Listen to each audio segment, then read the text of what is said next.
Praise the Lord।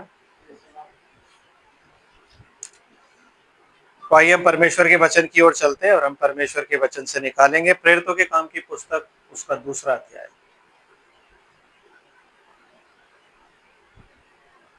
प्रेरितों के काम की पुस्तक उसका दूसरा दूसरा अध्याय 43वीं आयत से आपके सामने पढ़ता हूँ। यहाँ यूं लिखा है, और सब लोगों पर बड़ा भय छा गया और बहुत से अद्भुत काम और चिन्ह प्रेरितों के द्वारा प्रकट होते थे।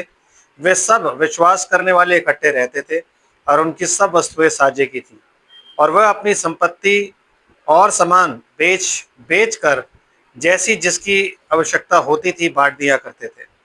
और वे प्रतिदिन एक मन होकर मंदिर में इकट्ठे होते थे और घर घर रोटी तोड़ते हुए आनंद और मन की सदाई से भोजन किया करते थे और परमेश्वर की स्तुति करते थे।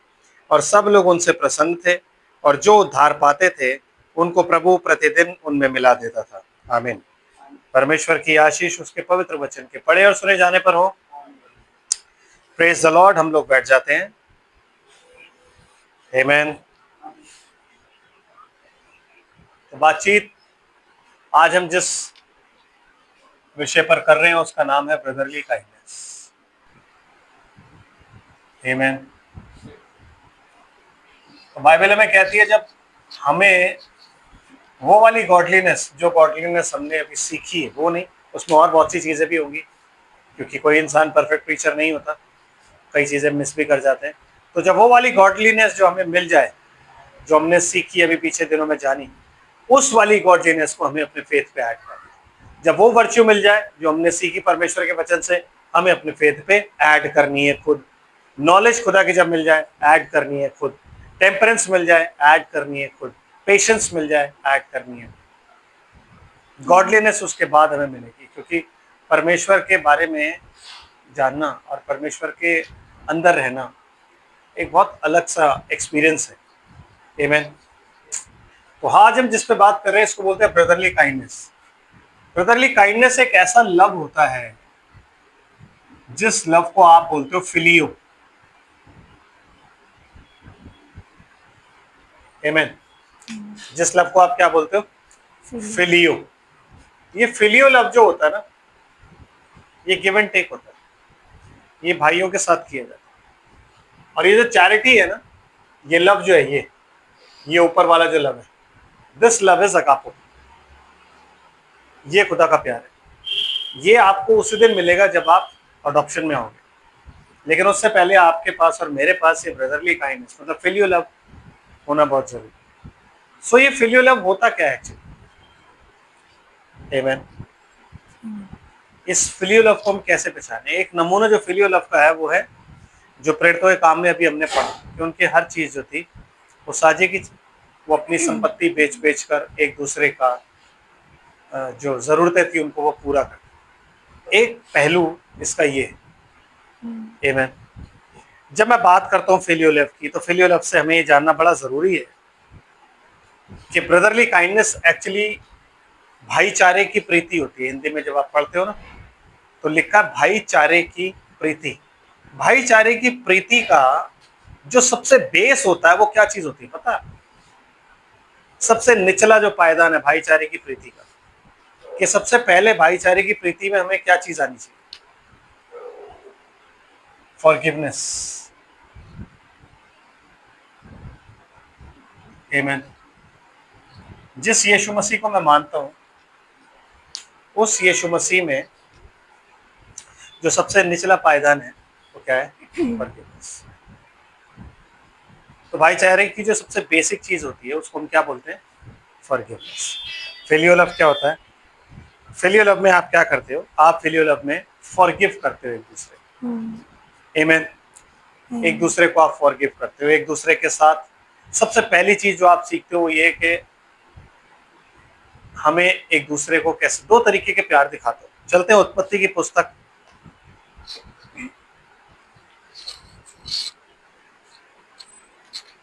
क्योंकि पहले गलत चीज दिखाना जरूरी है, तब आपको सही ठीक से समझ आ जाए। यस। तो हम चलते हैं पहले उत्पत्ति की पुस्तक और उसका चौथा अध्याय।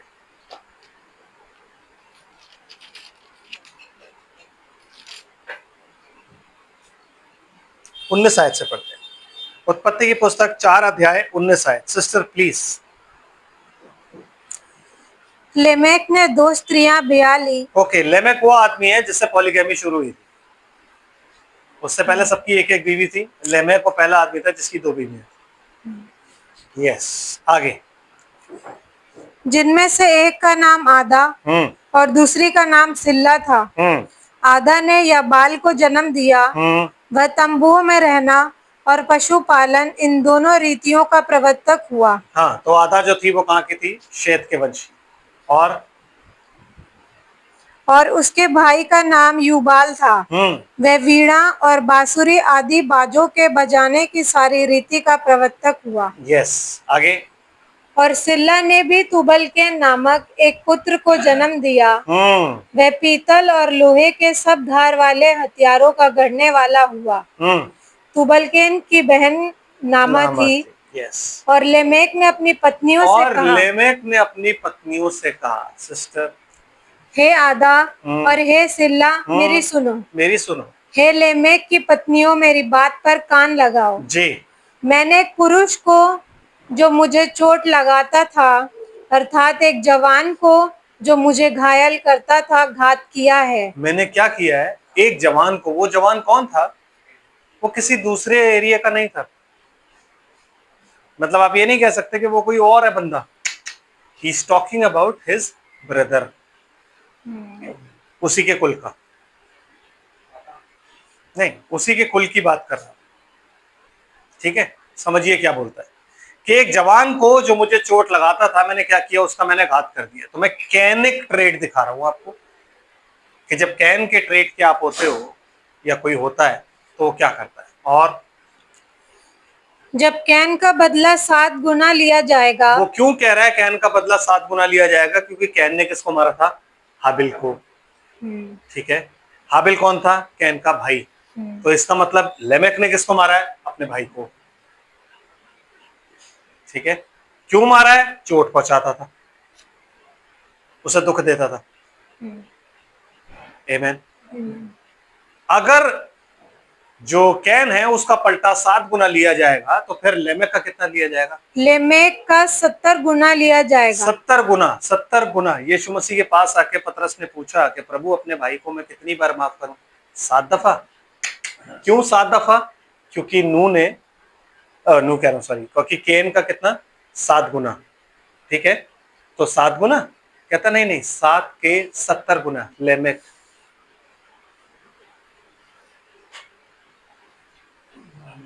समझे? लेमेक। लेकिन लेमेक ने क्यों मारा अपने भाई को? क्योंकि वो घात कर रहा है। ब्रदरली काइंडनेस में एक चीज होती है जो मैंने बताया, बेसिक फॉरगिवनेस। वो फॉरगिवनेस उस साइड में नहीं है।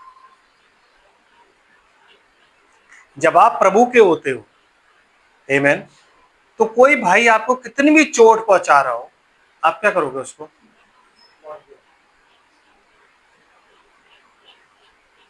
हाबिल ने, सॉरी, कैन ने हाबिल को क्यों मारा? क्योंकि हाबिल उसे चोट पहुंचा रहा था। कैसी? इमोशनल, है ना? इमोशनल चोट बता रहा था, तो वो चोट के चक्कर में उसने क्या किया? उसको मार दिया। आमेन। और जब उसको मार दिया तो मारने के बाद अपने पाप को उसने दफना भी दिया। And he is not ready to reconcile. खुदा को क्या करा? मैं अपने भाई का कोई रखवा लो। समझ रहे?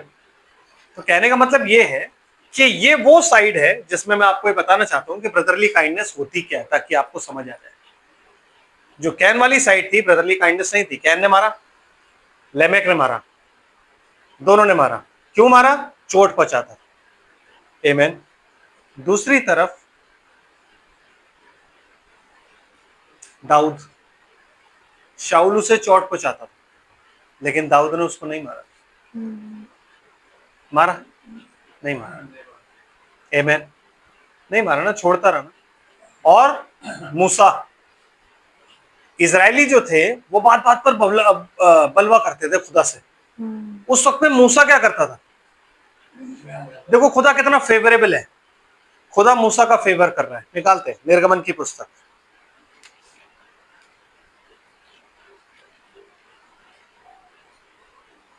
निर्गमन की पुस्तक उसका 32 अध्याय निकाल।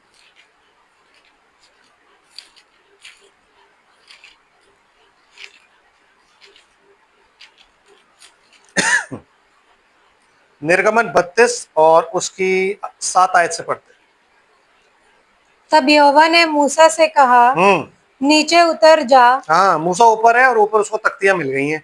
अब खुदा उसे क्या कह रहा है? नीचे उतर जा, क्योंकि और तेरी प्रजा के लोग जिन्हें तू मिस्र देश से निकाल ले आया है, जिन्हें तू निकाल लिया है, खुदा ने अपना पल्ला ही झाड़ दिया कि वो तेरे ही लोग हैं, और वह बिगड़ गए हैं और जिस मार्ग पर चलने की आज्ञा मैंने उनको दी थी उसको झटपट छोड़कर उन्होंने एक बछड़ा डालकर बना लिया, ढाल कर बना लिया है, ढाल कर बना लिया। हाँ जी, फिर उसको दंडवत किया जी, और उसके लिए बलिदान भी चढ़ाया। तो खुदा ये सारी बातें मूसा को बता रहा है, बिकॉज ओमनी प्रेजेंट है, उसको पता है क्या चल रहा है नीचे। अच्छा जी, फिर क्या होता है? और ये कहा है, हे इजराइलियों, तुम्हारा ईश्वर जो तुम्हें मिस्र देश से छुड़ा ले आया है वह यही है, वह यही है जी। फिर यहोवा ने मूसा से कहा, मैंने इन लोगों को देखा और सुन, वे हठीले हैं। अब मुझे मत रोक, मेरा कोप उन पर भड़क उठा है जिससे मैं उन्हें भस्म करूं, परंतु तुझसे एक बड़ी जाति उपजाऊंगा। कितना फेवर है खुदा के पास मूसा के लिए कि कहता देख मेरा कोप उन पर भड़क चुका और मैं अब चाहता हूं कि मैं उन्हें भस्म कर दूं और तुझसे जाति निकालूंगा। ये फेवर होता है। तो इंसान को जब खुदा फेवर करता है ना, तो खुदा ये भी चेक करता है कि ये इंसान क्या कर रहा है, मेरे फेवर का कैसे यूज कर रहा है। क्या ये मेरा फेवर किसी को डिस्ट्रॉय करने के लिए यूज कर रहा है, या ये मेरा फेवर किसी के लिए फायदे के लिए यूज कर रहा है। आमीन।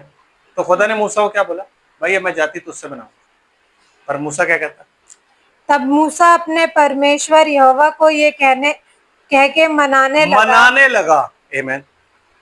इसीलिए कहते हैं ब्रदरली काइंडनेस जो होती है ना, वो आपके अपने लिए नहीं होती, वो उनके लिए होती है जो डिजर्व नहीं कर रहे। तो आप खुदा के सामने खड़े होकर ये नहीं कह सकते कि उसका तो कैरेक्टर ही खराब है, मैं क्या उसके लिए दुआ करूं। आमीन। उसका कैरेक्टर कितना भी खराब क्यों ना हो, अगर आप यहां पहुंच गए हो ब्रदरली काइंडनेस पे, तो आपके लिए क्या निकलेगा? उसके लिए आप खुदा को मनाओगे कि खुदा प्लीज। आमीन। वो आपकी राइचियसनेस है। सिस्टर पढ़िए क्या लिखा है। कह के मनाने लगा, हे यहोवा, तेरा कोप अपनी प्रजा पर क्यों भड़का है? क्यों भड़का? जिसे तू बड़े सामर्थ और बलवंत हाथ के द्वारा मिस्र देश से निकाल लाया है। यस। मिस्री लोग ये क्यों कहने पाए? देखो समझाने का खुदा को तरीका देखो कि मिस्री लोग क्यों कहने पाए ये सब बातें प्रभु। क्या?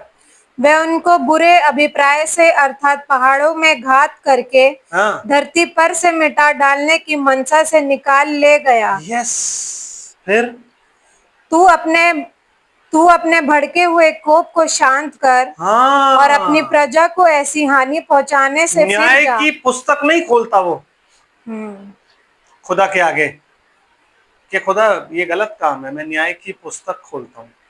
नो, वो उस न्याय की पुस्तक को बंदी रहने देता है। आमीन। और वो क्या कहता है? वो मनाने लगता है, बिकॉज ही नोस कि बंदे ने गलती करी और वो मना रहा है। आमीन। फिर क्या हुआ?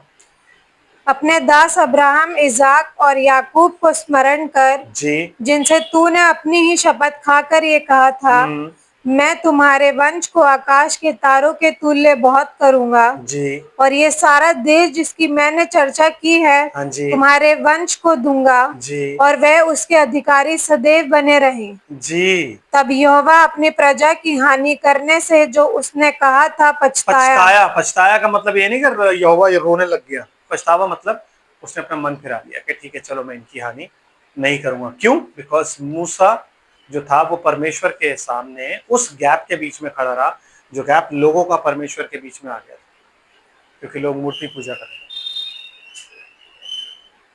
तो मूसा ने दोष नहीं लगाया। मूसा चाहता तो कह सकता था, हाँ खुदा मैं तो मेरा परिवार तो तेरे लिए ही है, तो तू मार दे इनको, मेरे से शुरू कर ले, तेरे आगे मैं क्या बोल सकता हूँ, कर दे तू। बट उसने ऐसा नहीं किया, उसे भाईचारे की प्रीति किया, है ना। फिर क्या हुआ? तब मूसा मुड़कर साक्षी के दोनों तख्तियों को हाथ में लिए हुए पहाड़ से उतर गया। पहाड़ से उतर गया। बस परमेश्वर को मनाने के बाद जब परमेश्वर ने कहा ठीक है मैं नहीं मारूंगा, क्यों? क्योंकि तूने मुझे मना लिया है, मैं समझ गया हूं मुझे अपनी प्रजा को नहीं मारना है। क्यों नहीं मारना है? अन्य जातियों के खातिर। क्योंकि अगर खुदा मारेगा तो अन्य जाति लोग क्या बोलेंगे कि वो उन्हें मारने के लिए ले गया। देखो कितना समझदार है मूसा। और हमारे अंदर कैनिक ट्रेट पाए जाते हैं। वो बंदा मुझे चोट पहुंचाता था, वो इंसान मुझे चोट पहुंचाता। आमीन। तो जो मुझे चोट पहुंचाता था उसको मैंने घात कर दिया, कैरेक्टर असैसिनेट कर दिया उसको मैंने। नबी कहता है जो कैरेक्टर असैसिनेट करता है ना, संदेश पढ़ना बहुत जरूरी होता है। उसमें साफ तौर पे लिखा हुआ है जब आप कैरेक्टर असैसिनेट करते हो ना, means you have assassinated that person. Assassinated का मतलब आपने उसको मार दिया, मर्डर कर दिया उसका, असैसिनेट कर दिया, हटा दिया उसको। जबकि आपका और मेरा नेचर ब्रदरली काइंडनेस में कैसा होना चाहिए? उत्पत्ति की पुस्तक निकालते हैं, उत्पत्ति 18।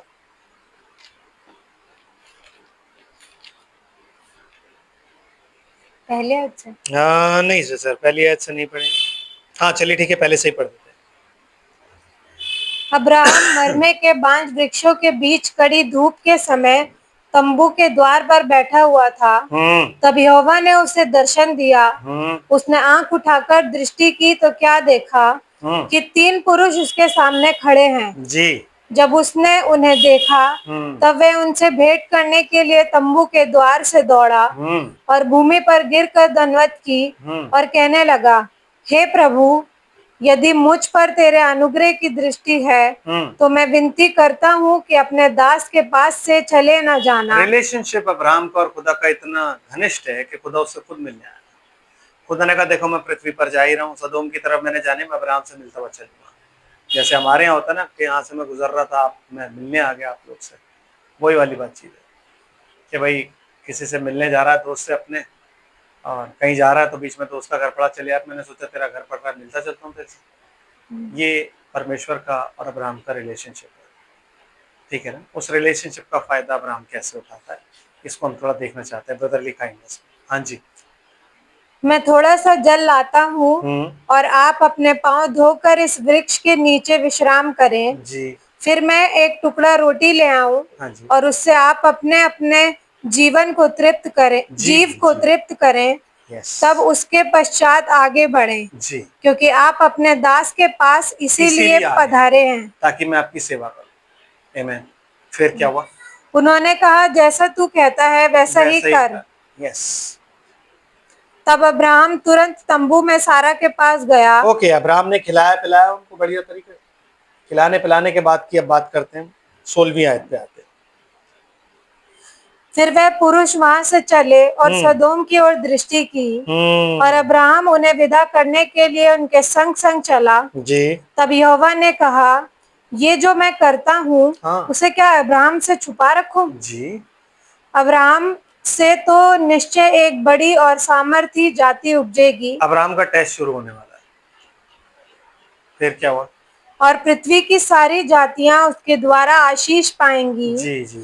क्योंकि मैं जानता हूँ कि वह अपने पुत्रों और परिवार को जो उसके पीछे रह जाएंगे आज्ञा देगा कि वह यहोवा के मार्ग में अटल बने रहे। आमीन। और धार्मिकता और न्याय करते रहे। यस। ताकि जो कुछ यहोवा ने अब्राहम के विषय में कहा है उसे पूरा करें। यस। फिर यहोवा ने कहा, सदोम और अमोरा की चिल्लाहट बढ़ गई है। अब्राहम से बात कर रहा है, कह रहा है कि देखो सदोम और अमोरा की चिल्लाहट ना अब्राहम थोड़ी बढ़ गई है और वो मेरे कानों तक पहुंच गई और उनका पाप बहुत भारी हो गया है। हाँ। इसलिए मैं उतर कर देखूंगा कि उसकी जैसी चिल्लाहट मेरे कान तक पहुंची है। वैसा ही वो लोग उन्होंने ठीक वैसा ही काम किया है कि नहीं? नहीं, तो मैं ही उतर के देखूंगा वहां पे। आमीन। तो अगले दिन सुबह खुदा उतरा वहां पे, चिल्लाहट तो उसके कान में पहुंच गई थी, बस उसे उतर के देखना था।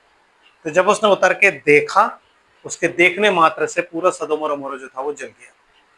क्योंकि उसकी आंखें आग की ज्वाला की नाई। आमीन। उन्हीं आंखों से जब उसने मिस्रियों की सेना को देखा तो उनके घोड़े जो थे वो पीछे हटने लग गए, उनके जो रथ के जो पहिए थे वो निकलने लगे। उन्होंने बोला यहोवा लड़ रहा है। क्यों? क्योंकि उसने पिलर ऑफ फायर में से उनकी सेना को देखा। तो उसका देखना ना बहुत गलत बात है। तो ये कभी मत बोलो कि खुदा देखेगा, अब तो भाई नो। क्योंकि खुदा अगर देखेगा ना, उसकी दो आंखें, वो इधर भी देखेगा, वो उधर भी देखेगा, वो एक ही जगह नहीं देखेगा। खुदा को जितना हो सके बाहर रखो, उतना बेटर है अपनी लड़ाई झगड़े से। उसके सामने केस खोलने की जरूरत नहीं, उसको सिर्फ मनाओ। आमीन। तो क्या होता है सिस्टर फिर? और ना किया हो तो मैं उसे जान लूंगा। हाँ जी। तब वह पुरुष वहां से मुड़ के सदोम सदोम की ओर जाने लगे। अब वो सदोम के बारे में बात कर रहे हैं। अब अब्राहम का जो ध्यान है वो सदोम पे नहीं है, उसका ध्यान किस पे है? लूत पर। आमीन। उसका ध्यान किस पर है? लूत पर। वो लूत जिसने अब्राहम को चोट पहुंचाई, वो लूत जिसने जो अब्राहम को थैंकफुल नहीं था। जब अब्राहम ने उसको उस किडनैपिंग से छुड़ाया, जब राजा उसे बंदी बना के ले गए थे, वहां से जब वो छुड़ा करके लेकर के आया, तब की बात बताता हूं, तब भी वो थैंकफुल नहीं था। वो बिना उससे मिले, बिना बात करे ऊपर चला गया, वापस सदोम की ओर चला गया। उसने डिसरिस्पेक्ट किया अब्राहम को, और डिसरिस्पेक्ट करके वो सदोम की ओर चला गया, जबकि उसे पता था सदोम की ओर नहीं जाना है मुझे। आमीन। उसने हमेशा अब्राहम को क्या किया? डिसरिस्पेक्ट। बट इब्राहिम ने क्या किया? जब उसे लूत की बात, जब उसे सदोम की स्टोरी सुनाई, परमेश्वर ने सदोम के बारे में उसको बताया, तो उसके दिमाग में एक ही चीज चल रही थी, लूत लूत लूत लूत। लूत का क्या होगा? लूत का क्या होगा? अब वो क्या कर रहा है? उसे पता है कि परमेश्वर अगर शहर को नाश करेगा तो लूत बर्बाद होगा। तो अब वो परमेश्वर को मना रहा है। पढ़िए। पर अब्राहम यहोवा के आगे खड़ा रह गया। तब अब्राहम उसके समीप जाकर कहने लगा। अब सोचो, अब्राहम जो था वो यहोवा के आगे खड़ा हो गया, दो पुरुष चले गए और अब्राहम खड़ा हुआ, स्टैंडिंग बिटवीन द गैप। आमीन। जैसे मूसा खड़ा रहता था, आज अब्राहम खड़ा हुआ और क्या कह रहा है? तब अब्राहम उसके समीप जाकर कहने लगा, yes. क्या तू सचमुच दुष्ट के संग धर्मी का भी नाश करेगा? क्या ऐसा हो सकता है कि तू ऐसा कर? बहुत अच्छे से ब्रदर नाइस ने एक बार एक मैसेज प्रीच किया था, उसमें चीज एक्सप्लेन करी थी कि ये सिर्फ सदोम शहर नहीं है, ये एक ऐसा आदमी है जिसके अंदर बुराइयां पाई जाती।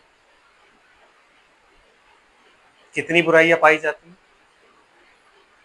पढ़िए।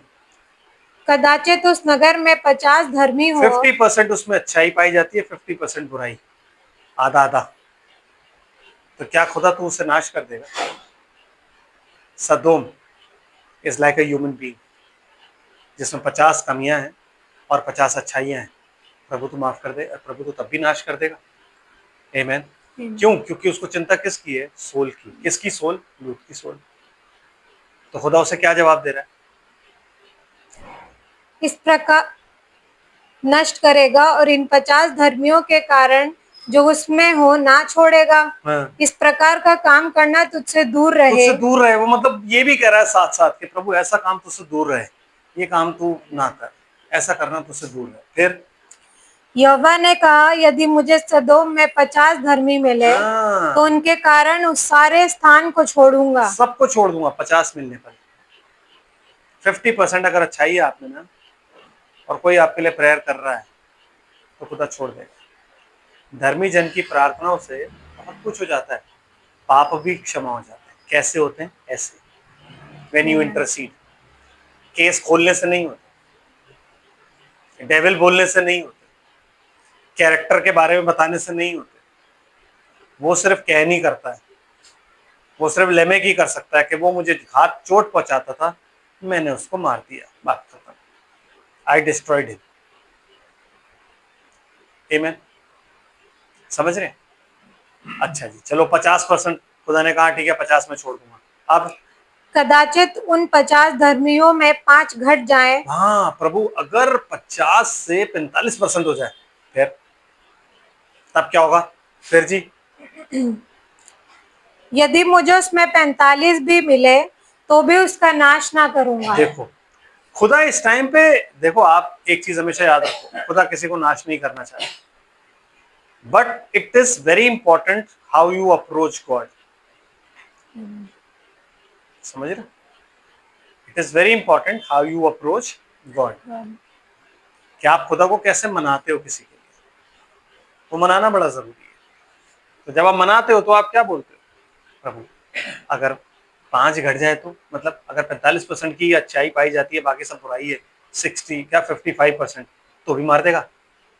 कह रहा नहीं नहीं, 45 में भी नहीं मार।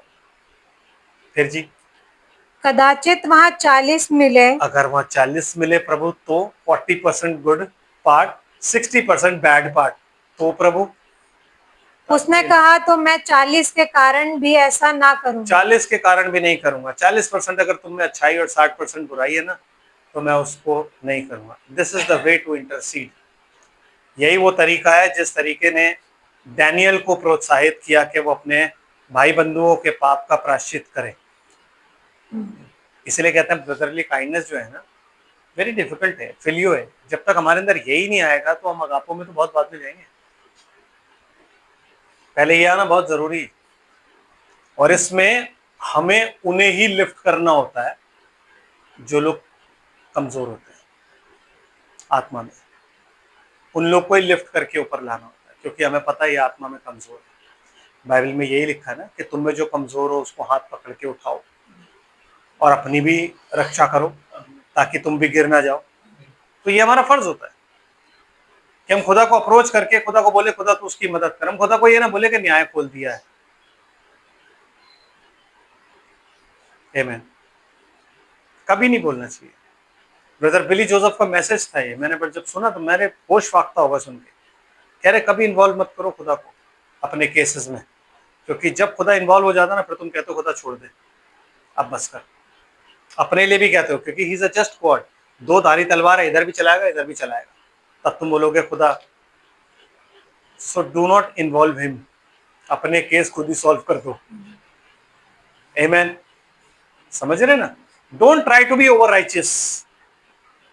हम सब पापी हैं, हम सब ने पाप किया है, हम सब गुनहगार हैं। आमीन।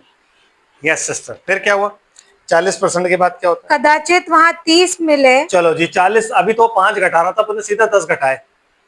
अब्राहम ने कहा इतनी तो सुन ली, अब थोड़ी सी और सुना देता हूँ। अभी खाना पीना भी खिलाया खुदा को मैंने, इतनी जल्दी तो नाराज नहीं हुआ, खाना बहुत बढ़िया था, पूरा का पूरा कटरा खा गया खुदा, और उसके साथ जो 2 दूध थे, यस उन्होंने पूरा फिनिश कर दिया था, कुछ नहीं लेफ्ट ओवर था वहां पे, सारा खा गए थे वो। खैर उन्होंने सारा खा लिया, खुश है इस वक्त। इस वक्त मैं कुछ भी कह सकता हूँ, प्रभु अगर 30 हुए तो 30% आप और मैं नहीं माफ कर सकते, कर सकते हैं,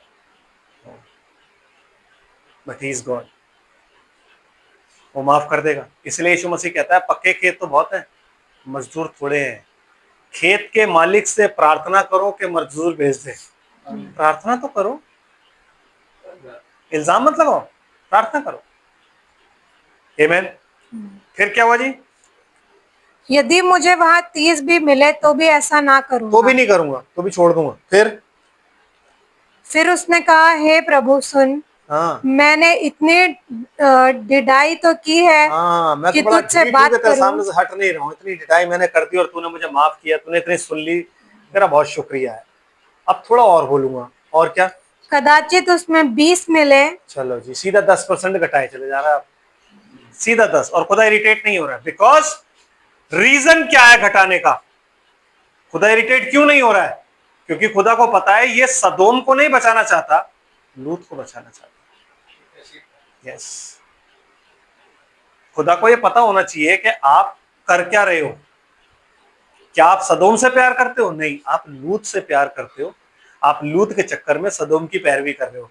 वो सदोम का एडवोकेट था उस वक्त। आप सोचो, सदोम वो सिटी थी जिसमें सारे खराब लोग रहते थे, और उस सिटी का एडवोकेट कौन बना हुआ है? अब्राहम। जस्ट बिकॉज लूत वहां पे रहता है, आप उस सिटी को बचाना चाहते हो। आज की स्टेज है वो, आज का युग है वो। आज खुदा इस पूरे वर्ल्ड को नाश करना चाहता है और हम कहते हैं करने दो, कर ही रहा है ये वर्ल्ड, कल का खत्म होता आज खत्म हो जाए, है ना। अब्राहम बचा रहा है। वाई वाई क्योंकि वहां पे लूत है। आपको और मेरी जिंदगी में भी बहुत से ऐसे लूत हैं जो इस दुनिया में है। हम उनके लिए क्या कर रहे हैं? हम उनके लिए क्या कर रहे हैं? हम उनको परमेश्वर के उस प्रकोप में छोड़ के जा रहे हैं कि मरो, तुमने हमारी नहीं सुनी ना, मरो आप, तुमने खुद ही चूज किया ना सदोम, मरो आप। नो ब्रदर, नो, ऐसे रैप्चर में हम नहीं जाएंगे। हम रैप्चर में तब जाएंगे जब हम अब्राहम की तरह एक इंसान के लिए, पूरे सदोम को बचाने के लिए पैरवी कर रहे होंगे और खुदा नाराज नहीं हो रहा होगा, क्योंकि खुदा ये जानता है मन साफ है, मन साफ है, सोल बचाना चाह रहा है, इसका सारा ध्यान प्राण में है। प्रभु तू उसको नहीं बचाएगा, 10-20% भी अगर उसमें अच्छाई हुई तो नहीं बचाएगा। बचाऊंगा, क्यों? क्योंकि धर्मी जन की प्रार्थना से बहुत कुछ संभव है, पाप भी क्षमा हो जाते हैं। करूंगा मैं, यीशु मसीह ने सब बोला है, लेकिन तुम करो तो सही, तुम करो तो सही। तुम तो कठोर ही इतने हो रहे हो कि तुम पता नहीं क्या कुछ करे जा रहे हो। आमेन। यस सिस्टर, फिर क्या हुआ? फिर उसने कहा, हे प्रभु क्रोध ना कर। हाँ प्रभु क्रोध ना कर, मैं एक ही बार बस और कहूंगा। एक ही बार मैं और करूंगा, उसके बाद मैं कुछ भी नहीं बोलूंगा। क्या सिस्टर? कदाचित उसमें 10 मिले। 10 मिले अगर उसमें, तब, क्योंकि 10 क्या होता है? दशमांश। एक सिटी का 10th पार्ट इज राइचियस, तू नाश कर देगा। एक आदमी में अगर 10% अच्छाई है तो उसे मार देगा। प्रभु मेरा है, वो मेरा है, वो मेरा रिश्तेदार है, वो मेरा भाई है। आमीन। भले ही वो इस चर्च का नहीं हो, किसी और चर्च का है, लेकिन वो मेरा भाई है। प्रभु क्या तू उसे नाश कर देगा? हैं? नहीं प्रभु, तू ऐसा तो नहीं है।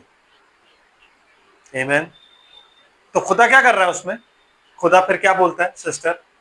उसने कहा, तो मैं 10 के कारण भी उसका नाश ना करूंगा। 10 के कारण भी नहीं करूंगा। तेरी इतनी भी मारनी, दशमान से कम कोई चीज नहीं होती। ऑफरिंग होती है, 10% से कम कोई ऑफरिंग नहीं होती।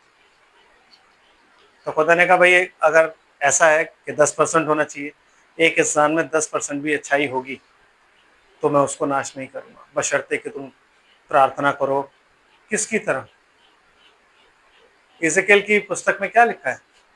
मेरे प्रार्थना करने वालों में उस समय में अगर शामुएल, मूसा, भजन संहिता में लिखा है कि परमेश्वर से प्रार्थना करने वालों में शामुएल और मूसा होते थे। खुदा उनकी सुन लेता था।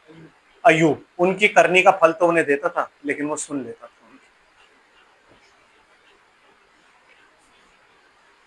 आमीन। कहता उस युग में अगर प्रार्थना करने वालों में अय्यूब, नूह और शामुएल, ये लोग भी हुए ना, तो भी नहीं बचा पाएंगे। क्यों? क्योंकि अपने आए ही प्राण बचाएंगे, बाकी किसी का। इसका मतलब ये प्राण के बचाने वाले लोग थे। नूह ने अपने साथ 6 प्राणियों को बचाया, 7 प्राणियों को बचाया अकेला वो, फिर 8वां वो हो गया। समझ रहे हैं आप? अब्राहम कैसे पैरवी कर रहा है, आप इसको देखो। ये होती है brotherly kindness. Brother and sister, brotherly kindness ये नहीं होती कि मैं एक दूसरे पर दोष लगा के और एक दूसरे को का केस खुदा के सामने खोल दूं। वो नहीं होता। I must understand, we must understand, amen, कि एक इंसान, हर इंसान में कमी होती है कि नहीं? जब मेरा केस खुला तो मैं खुदा के सामने बोलने लग जाता हूं कि मेरा खुदा जानता है कि मेरा दिल साफ था, कि मैंने कोई भी चीज इंटेंशनली नहीं करी। लेकिन जब कोई और गलती करता है तो आप कहते हो उसका कैरेक्टर खराब है और वो डेविल में है। मेरे लिए तो आप लेमेक हो गए ना, मेरे लिए आप लेमेक हो गए, क्योंकि इतना करने के बाद भी आप कह रहे हो कि अगर कैन का 7 गुना लिया जाएगा ना पलटा, मेरा 70 गुना लिया जाएगा। आप अपना न्याय भी खुद ठहरा रहे हो। That is heart breaking, that is heart breaking. कि हमें कैसा होना चाहिए? हमें वो होना चाहिए जब हम एक दूसरे के लिए प्रार्थना करें, हमें वो होना चाहिए कि हम सिचुएशंस को समझें।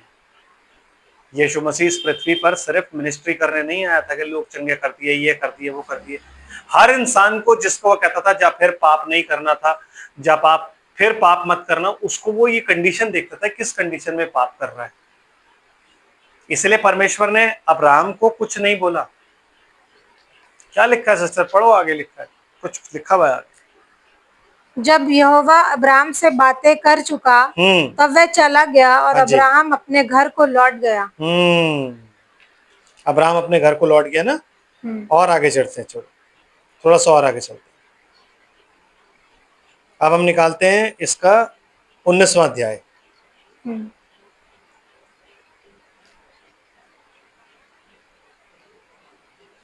19वां अध्याय और 29 आयत पढ़िए, क्या लिखा है।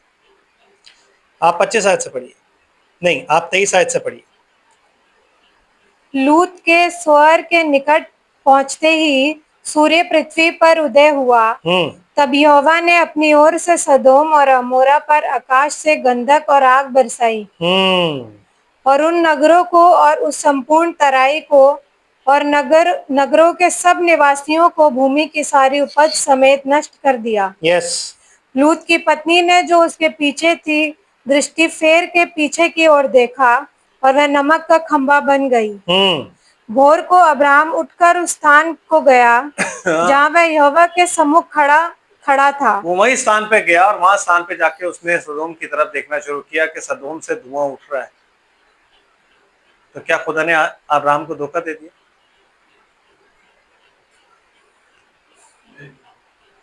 अब्राहम समझ गया इसका मतलब 10 लोग भी नहीं थे, लूत भी बदल गया है। आमीन। फिर क्या हुआ सिस्टर?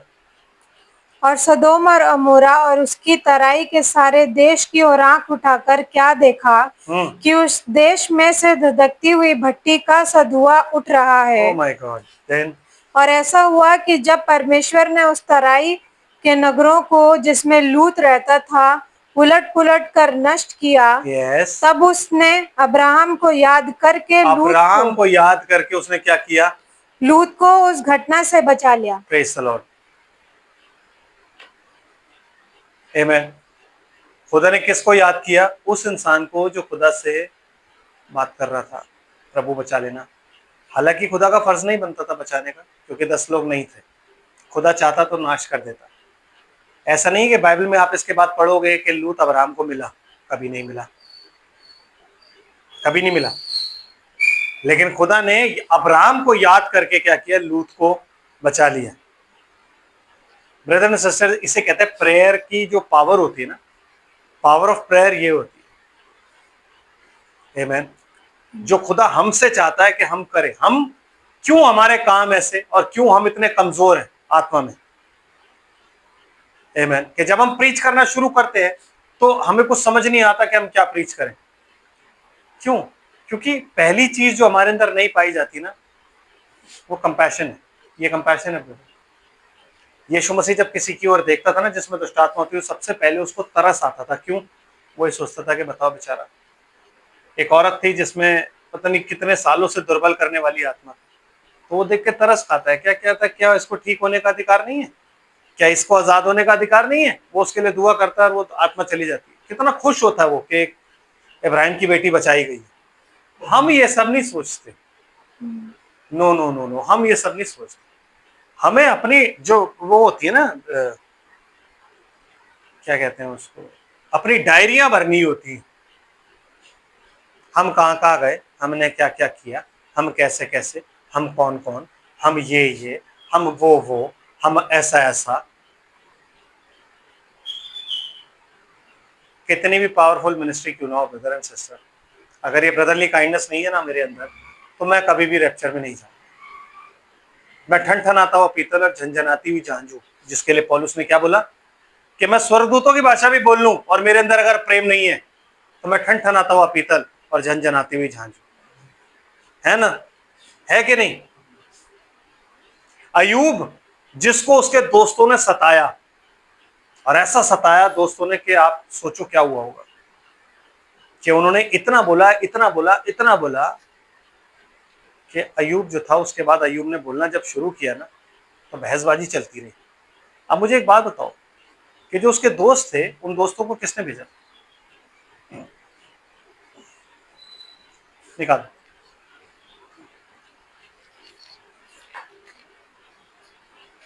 अय्यूब के दोस्तों को किसने भेजा था अय्यूब के पास?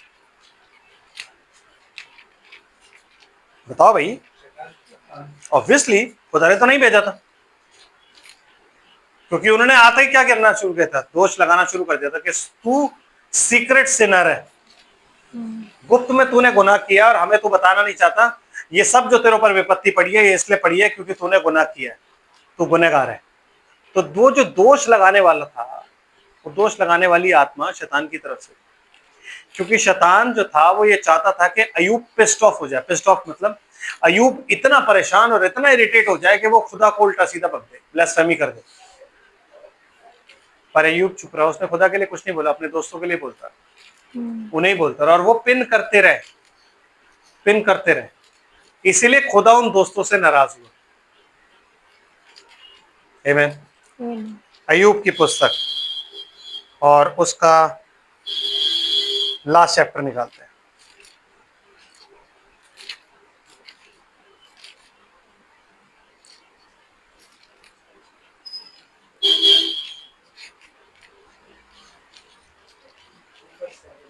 Thirty 41 and 42 and 7th verse पढ़िए जी। ऐसा हुआ कि जब यहोवा ये बातें अय्यूब से कह चुका, तब उसने तेमानी एलीपज से कहा, मेरा क्रोध तेरे और तेरे दोनों मित्रों पर भड़का है। क्यों भाई? वो तो अच्छे लोग थे, उसके चर्च के मेंबर थे। यस, अय्यूब के चर्च के मेंबर थे। अय्यूब के चर्च के 3 एल्डर्स, 3 ऐसे एल्डर्स जो मनी मन अय्यूब से चिढ़ते थे। उन्हें मौका मिल गया था, उन्हें मौका मिलते ही तीर पे तीर, तीर पे तीर, तीर पे तीर छोड़ने शुरू कर दिए। आमीन। और जब वो वापस जा रहे, उन्होंने कहा भाई ये अय्यूब जो है ना अपने लेखे में ना धर्मी ठहर रहा है, ये हमारी बात इसकी समझ नहीं आ रही, ये बंदा नहीं समझेगा जब तक ये फुली डिस्ट्रॉयड नहीं हो जाएगा, इसे छोड़ दो, चलो चलते हैं यहाँ से। ठीक है जी। वहां से वो चलना शुरू हुए। अब क्या हुआ, खुदा मिल गया उन्हें रास्ते में, और रास्ते मिलके खुदा ने क्या बोला उनको, मेरा क्रोध तेरे और तेरे दोनों मित्रों पर भड़का है। हाँ जी। क्योंकि जैसी ठीक बात मेरे दास अय्यूब ने मेरे विषय कही है, हाँ वैसी तुम लोगों ने नहीं कही। क्यों? वो तो सारी खुदा की बातें कर रहे थे, नहीं करी उन्होंने। आप पढ़ो, सारी खुदा की बातें थी, लेकिन ठीक बात का मतलब अय्यूब खुदा को ब्लास्फीम नहीं कर रहा था, और वो बार बार अय्यूब को सिनर बोल रहे थे, पापी बोल रहे थे। और अय्यूब कहता है कि मैंने अपने दुश्मन को भी कर्ज करके दोष नहीं, पाप नहीं किया, मैंने अपने दुश्मन को भी कोई गलत बात कह के पाप नहीं किया, मैं चुप रहा। लेकिन ये क्या कर रहे हैं, तू दोषी है, तू दोषी है, तू पापी है, तू पापी है, तू सीक्रेट गुप्त में पाप करता है, गुप्त में पाप करता है, गुप्त में। परमेश्वर कह रहा है तुमने दिमाग से काम नहीं किया ना। क्यों?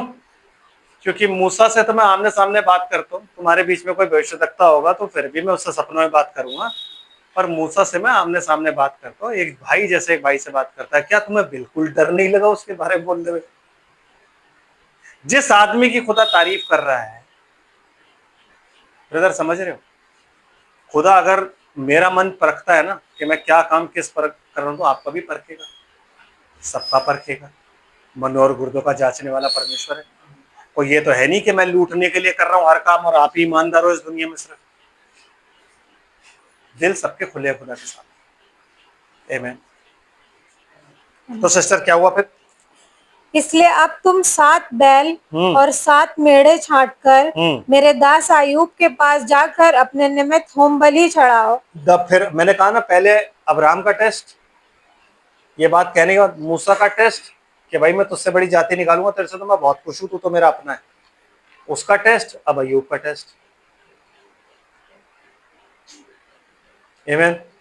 अय्यूब का टेस्ट कि भैया तुम 7-7 मेढ़े लेके पहुंचो वहां पे, और मैं अय्यूब की ही सुनूंगा, बस पहले बता रहा हूं, मैं अय्यूब की ही सुनूंगा। फिर क्या हुआ सिस्टर? तब मेरा दास अय्यूब तुम्हारे लिए प्रार्थना करेगा, क्योंकि उसी की प्रार्थना मैं ग्रहण करूंगा। बस मैं उसी की प्रार्थना ग्रहण करूंगा। और क्या हुआ फिर? और नहीं तो मैं तुमसे तुम्हारी मूर्खता के योग्य बर्ताव करूंगा। एग्जैक्टली, तुम्हारी मूर्खता के योग्य। क्यों? क्योंकि तुम क्या कर रहे थे? Sinner Sinner Sinner Sinner Sinner Sinner. तो मैं उसके क्यों, क्योंकि तुमने ऐसे बोला ना, तो बाइबल में कहती है तुम जिसको जो दोगे वो तुम्हें भर भर के दिया जाएगा, तो मैं वैसा ही बर्ताव करूंगा।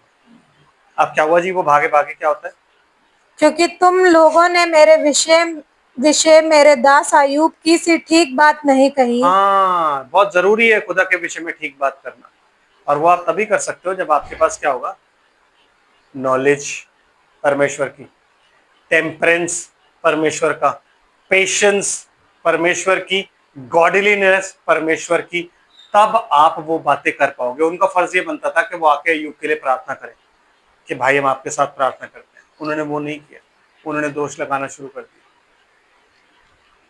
और वो चीज परमेश्वर को पसंद नहीं आई। और परमेश्वर अब उनको क्या कह रहा है कि तुमने वैसी बातें नहीं करी जैसी मैं चाहता था, भाईचारे की, प्रीति की बातें तुम्हें वो करनी चाहिए। तो सिस्टर क्या वो, ये सुन तेमानी, एलिपद, शूहू, बिल्दद और नमाती सोअर ने जाकर यहोवा की आज्ञा के अनुसार किया, और यहोवा ने अय्यूब की प्रार्थना ग्रहण की। हाँ, उन्होंने सबसे पहले जाकर रिक्वेस्ट करी, भाई अय्यूब भाई हमसे गलती हो गया, हमें माफ कर दो यार, हमारे लिए प्रार्थना करो, तुम ही हमारे पास्टर हो। अय्यूब सेम कंडीशन में है, फोड़े निकले हुए हैं, फोड़े निकले हुए हैं अय्यूब के, अय्यूब पे से बदबू आ रही है, लेकिन अब उन तीनों को अय्यूब पे से ना तो बदबू आ रही है, ना उन तीनों को अय्यूब पे कोई प्रॉब्लम हो रही है, ना वो कह रहे हैं कि भाई तू सीक्रेट सिनर हो, कह रहे भाई प्लीज भाई आप हमारे पास्टर हो, आप हमारे लिए प्रार्थना करो, क्योंकि आप जब प्रार्थना करोगे ना तभी खुदा हमारी सुनेगा, क्योंकि आप पास्टर हो भाई, प्लीज आप करोगे ये सब चीजें, क्योंकि आप ही का हक है भाई। और अय्यूब ने उनको एक बार भी नहीं बोला चल बे चल, चलो थोड़ा भुगतो जाके लो। अय्यूब ने तुरंत उनके लिए प्रार्थना करी, क्योंकि उसका भी टेस्ट था। तो जब उसने तुरंत उनके लिए प्रार्थना करी तो परमेश्वर ने तुरंत उनको नहीं, अय्यूब को चंगा कर दिया। क्या लिखा है सिस्टर, जब अय्यूब ने अपने मित्रों के लिए प्रार्थना की, तब यहोवा ने उसका सारा दुख दूर किया। ओ, यहोवा ने उसका सारा दुख, उन तीनों का कोई दुख दूर नहीं किया, वो तीनों को तो परमेश्वर ने कहा ठीक है बरी कर दिया, क्यों, क्योंकि पास्टर ने दुआ करी, पास्टर ही दुआ करे, आमेन। तो वो तो तीनों अब चले गए, लेकिन परमेश्वर ने जब देखा कि अय्यूब ने इरिटेशन, उन दोनों तीनों ने इसको बहुत इरिटेट किया था, फिर भी अय्यूब ने उनके लिए कैसे प्रार्थना की होगी, आपकी और मेरी तरह नहीं, ओ गॉड उसने मेरे को बहुत सताया है लेकिन फिर भी मैं चाहता हूं तो उसे माफ कर दे, नो, रो रो के प्रार्थना करी कि मेरा भाई है वो तीनों, वो मेरे चर्च के खंबे हैं, प्लीज खुदा रहम कर, क्षमा कर दे इनको, ये मेरे भाई लोग हैं, जानते नहीं थे प्रभु। ऐसे रो रो के जब उसने प्रार्थना करी तो खुदा ने माफ किया, और फल किसको मिला, अय्यूब को। दैट इज वाई हमारी जो लाइफ है ना फ्रूटलेस है, दुनिया भर में घूम फिर के प्रचार हम कर देते हैं लेकिन खुद की लाइफ फ्रूटलेस है। वाई, क्योंकि इंटरसीडिंग ही नहीं आती। हम लेमेक हैं, एक व्यक्ति, एक एक जवान मुझे घात करता था, मुझे चोट पहुंचाता था, मैंने उसे घात कर दिया, क्योंकि हम लेमेक हैं। दो पहलू हैं, एक मिनिस्टर, दोनों मिनिस्टर, लेमेक भी एक मिनिस्टर है, कहाँ का, कैन के वंश का, आमीन। और एक तरफ हाबिल है जो मर गया, एक तरफ कैन है जिसने मार दिया, और दोनों भाइयों के रखवाले नहीं है, आमीन। भाइयों का रखवाला होना बहुत जरूरी है, बिना एक दूसरे को शील्ड करे ना हम जंग नहीं जीत सकते, हमें शील्ड करना पड़ता है। If you are in this church आपको शील्ड करना पड़ेगा, क्योंकि हम इस चर्च का हिस्सा है, हम एक्सपोज नहीं कर सकते, we must shield one another. वो ढाल जो खुदा ने हमें दी है उस ढाल से हमें एक दूसरे को ढकना है, क्योंकि शैतान कमजोर बंदों को जानता है, वो कमजोरों को ही आके हिट करता है, तो उन कमजोरों को ही ढकना बहुत जरूरी है, एक्सपोज नहीं करना, आमीन। तो अय्यूब ने क्या किया, अय्यूब ने उनके लिए जैसी प्रार्थना करी तो खुदा ने अय्यूब का सब कुछ बदल दिया, और क्या कर दिया सिस्टर उसके साथ उसने, और जितना अय्यूब के पास पहले था उससे दुगना यहोवा ने उसे दे दिया। जी, क्या क्या दिया उसको दुगने पर, क्या है, क्या क्या लिया था मुझे बताओ, हैं, और और और और as my brother, as as as नहीं पता आपको, एज भी डबल दी है, उम्र और सेहत वो भी डबल करी। पढ़ो सिस्टर, बताता हूं कैसे। तब उसके सब भाई और सब बहनें और जितने पहले उसको जानते पहचानते थे, उन सबों ने आकर उसके यहाँ उसके संग भोजन किया। हाँ, क्यों? क्योंकि अब उन्हें पता लग गया कि भाई अयूब भाई जो है खुदा ने उनके लिए मिरेकल कर दिया है। अभी तक अयूब भाई जो थे वो मनोज थे, क्योंकि उन पर से बदबू आती थी, कोई पूछने भी नहीं जा रहा था। क्यों? क्योंकि उनकी कंडीशन ऐसी थी। जैसे ही खुदा ने अनुग्रह किया, उनको पता लगा, वाह अयूब भाई सही में भाई खुदा के बंदे, हम मिलने जाएंगे उनसे। सब मिलने पहुंचे हुए बहन भाई। आमीन। फिर क्या हुआ जी? और जितनी विपत्ति यहोवा ने उस पर डाली थी, उस सब के विषय उन्होंने विलाप किया। हाँ, अब विलाप कर रहे हैं। कब? जब वो ठीक हो गया, क्योंकि अब मटन कट रहा है, अब कोरमा है, अब नारी है, और अब बिरयानी है, और अब कबाब लगे हुए हैं, तो अब विलाप करना है हमें। भैया बहुत बुरा हुआ अयूब भाई आपके साथ। वो पूरा टाइम वो गरीब अकेला लेटा रहा, अकेला बैठा रहा, और उसके साथ वो 3 बंदे थे जो तीर छोड़ रहे थे। लेकिन जैसे ही वो ठीक हुआ, सब विलाप करने आ गए। That's it, that is called life. और अयूब ने किसी को ये भी नहीं बोला चल बे चल निकल बाहर, क्योंकि आजकल के कोट यही है ना कि जो बुरे वक्त में तुम्हारा साथ ना दे उसको फिर कभी आसपास में फटकने दो। अयूब ने ऐसा नहीं किया। अयूब ने सबको दोनों हाथों से वेलकम किया कि खाओ। अयूब को पता था कि ये लोग ढोंग कर रहे हैं, उन्होंने कहा कोई बात नहीं, खाओ, क्योंकि मुझे खुदा ने बहुत दिया। आमीन। वो लोग ये देखने नहीं आए थे, वो देखने आए थे कि भाई हुआ क्या है, इतने फोड़े, क्योंकि कंडीशन तो आग की तरह खबर फैल रही थी कि अयूब भाई का सब कुछ नाश हो गया।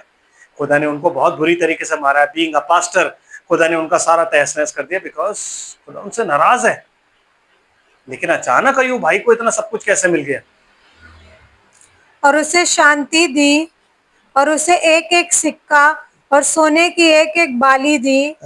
यहोवा ने अयूब के बाद के दिनों में उसके पहले के दिनों से अधिक आशीष दी जी। और उसके 14,000 भेड़ बकरियां, पहले 7 थे अब 14, 6,000 ऊंट, पहले 3 थे अब 6, 1,000 जोड़ी बैल, पहले 500 थे अब 1000, और 1,000 गधियां दी। हाँ ये भी डबल हो गया। और उसके 7 बेटे और 3 बेटियां भी उत्पन्न हुई। पहले से ज्यादा हो गई। पहले वाले बच्चे कहाँ हैं? ब्रदर बनम बताते हैं कि पहले वाले बच्चे जो थे, क्योंकि वो उनके लिए प्रेयर एंड फास्टिंग करता रहता था, बलियां चढ़ाता था, तो वो जब मरे तो वो सेव्ड सोल्स में चले गए। वो अयूब को उस दिन मिलेंगे। अयूब ने अपनी प्रार्थना और अपनी धार्मिकता और खुदा से रिक्वेस्ट कर करके उनको बचा लिया। इसीलिए बाइबल क्या कहती है एजेकिएल की पुस्तक में कि अयूब, क्योंकि अयूब ने, उसके बच्चे अच्छे नहीं थे, उसके बच्चे अच्छे नहीं थे, बता रहा हूं मैं, इसीलिए उसके बच्चे मरे, क्योंकि बच्चे अच्छे नहीं थे। वो पार्टी एनिमल्स थे। Yes, they used to party a lot, और वो अच्छे नहीं थे। जैसे अयूब धर्मी था, वो नहीं थे। तो अयूब उनके लिए प्रार्थना करता रहता था और खुदा ने उनको बचाया, सेफ सोल्स में हो गए। उस दिन वो अयूब को मिलेंगे। उसके अलावा उसको खुदा ने 7 बेटे और 3 बेटियां दी। और इनमें से उसने जेठी बेटी का नाम यमीमा, दूसरी का कसिया और तीसरी का केरहपुक रखा। उस सारे देश में ऐसी स्त्रियां कहीं ना थी जो अयूब की बेटियों के समान सुंदर थी। और उनके पिता ने उनको उनके भाइयों के संग ही संपत्ति दी जी। इसके बाद अयूब 140 वर्ष जीवित रहा। मतलब जब अयूब पर विपत्ति पड़ी वो कितने साल का था? यस, 70 साल का था अयूब, क्योंकि उसके बेटे बेटियां भी थे। तो खुदा ने जब उसको वापस किया, जब देह में फोड़े उड़ गए, उस फोड़ों के बाद जब देह को रिन्यू किया गया, तो देह कैसी हो गई? यंग। ब्रदर यंग हो गई थी एज, इसीलिए उसको एक बीवी भी और बच्चे भी मिले, क्योंकि वो बीवी तो छोड़ के चली गई थी उसको। आमीन। तो 70 साल का अयूब था। तो अयूब का 70 साल का होने के बाद उसको दोबारा डबल एज कितनी मिली? 140 वर्ष उसके बाद वो जीवित रहा। आमीन। फिर क्या हुआ सिस्टर? और 4 पीढ़ी तक अपना वंश देखने पाया। 4 पीढ़ी तक अपना वंश को क्या हुआ? अभी तक उसने कितने देखे थे? 2 पीढ़ी। आगे उसने कितना देखा? 4 पीढ़ी। 2 देख चुका था वो, उसके अलावा उसने अब 4 पीढ़ी और देखी। एज भी खुदा डबल कर देता है ब्रदर। कब? जब आप और मैं उसके साथ लगे रहते हैं और ये ब्रदरली काइंडनेस हमारे अंदर पाई जाती है। सेहत किसके पास होती है? खुदा किससे खुश होता है? आमीन। उससे जो दूसरों के लिए प्रार्थना करता है ना। आज पंजाब डूब रहा है बेचारा, आपने सुना है न्यूज में कि किसी ईसाई संस्था, अंकुर नरोला, बलजिंदर सिंह, इन सब ने कुछ भेजा हो वहां पे, सुना है? कोई एंड टाइम बिलीवर्स जो कहते हैं कि हमारा तो भाई वो दिल है, आवर सेकंड होम। क्या मुंह खुदा को हम क्या मुंह दिखाएंगे? क्या मुंह दिखाएंगे? आमीन। सिर्फ कह देने से कि brother I love you, no, fruits होने चाहिए। वो फ्रूट्स मैं आपको फ्राइडे को बताऊंगा कि प्यार के फल क्या होते हैं। अगर आप मेरे को बोलोगे ना कि मैं आपसे बहुत प्यार करता हूं, तो आपके कुछ फल होने चाहिए, मेरा भी कुछ कैरेक्टर होना चाहिए आपके प्रति, और आपका भी मेरे प्रति फिर वो फल होना चाहिए जो आप अपने प्रेम के जरिए मुझे दिखाते हो। सो नेक्स्ट कमिंग फ्राइडे हम इस ब्रदरली काइंडनेस को खत्म करेंगे and then will move on. जैसे खुदा में लीड करेगा हम आगे बढ़ेंगे। आमीन। तो आज हम यही रुकेंगे फिलियो लव में, बिकॉज ये फिलियो इज गिव एंड टेक, इस जमीन का प्यार। आमीन। आई होप आप सबको समझ आया होगा। दुआ में हो के आप अगली बार आइए ताकि हम इससे आगे बढ़ सकें। प्रभु आप सबको आशीष और बरकत दे। हम प्रार्थना करते हैं। स्वर्ग और पृथ्वी के मालिक, हम तेरा धन्यवाद करते हैं तेरी सारी आशीष और बरकतों के लिए मेरे परमेश्वर।